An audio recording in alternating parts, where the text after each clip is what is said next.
আসসালামু আলাইকুম। আজকে আমরা রান্না করব মলা মাছ। তো আমাদের বাড়ি যেহেতু পদ্মা নদীর পাশে, তো নদীর আমরা কিছু মলা মাছ নিয়ে এসেছি এবং মলা মাছগুলো একটু বড় সাইজের ছিল। তো মাছগুলো সুন্দর করে কেটে পরিষ্কার করে লবণ হলুদ দিয়ে একটু মাখিয়ে রেখেছিলাম। এবার একটি ফ্রাই প্যানে অল্প একটু তেল দিয়ে এপিট ওপিট করে একটু নিয়েছি। বেশি কড়া ভাজবো না, হালকা করে একটু ভেজে নিয়েছি। তো এবার আমরা একটু ফ্রাই প্যানে অল্প পরিমাণ তেল দিব এবং 2 চামচ মতো একটু পেঁয়াজ বাটা দিয়ে খুব ভালো করে কষিয়ে নিচ্ছি। এবার পরিমাণ হাফ চামচ মতো লবণ দিয়ে, যেহেতু মাছের মধ্যে লবণ হলুদ মিশানোই আছে, আমরা এই জন্য মশলার পরিমাণ অনেক কম দেব।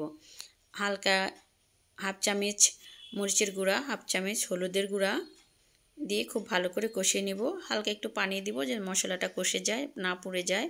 তো আমরা একটি আলু ঠিক ছোট ছোট করে মাছের মতো করে কেটে নিয়েছি, একটু পাতলা পাতলা করে। একটি আলুই দিব।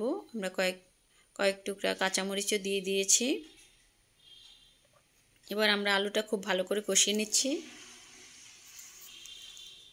কষানো হয়ে গিয়েছে আমাদের। আমরা এবার পরিমাণ মতো একটু ঝোলের পানি দিয়ে দিলাম।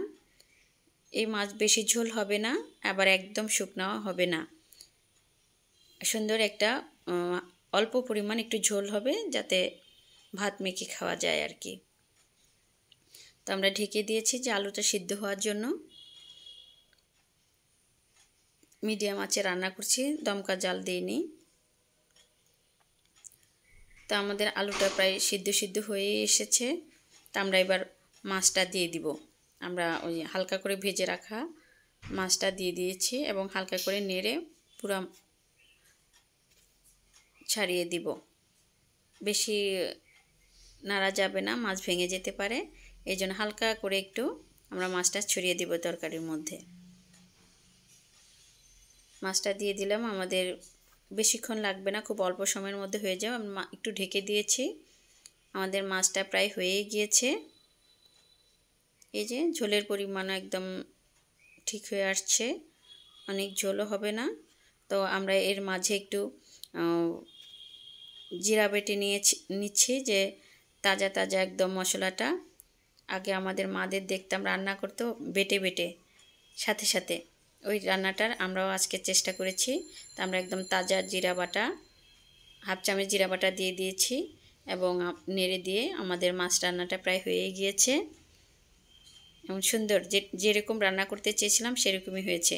এই যে আমাদের মাছ রান্নাটা ফাইনালি হয়ে গেছে। এটা গরম ভাতে খেতে খুবই ভালো লাগবে। আপনারাও ট্রাই করে দেখতে পারেন, খুব অল্প সময়ের মধ্যে চটজলদি মলা মাছ রান্না। আজকের মতো এখানেই, আল্লাহ হাফেজ।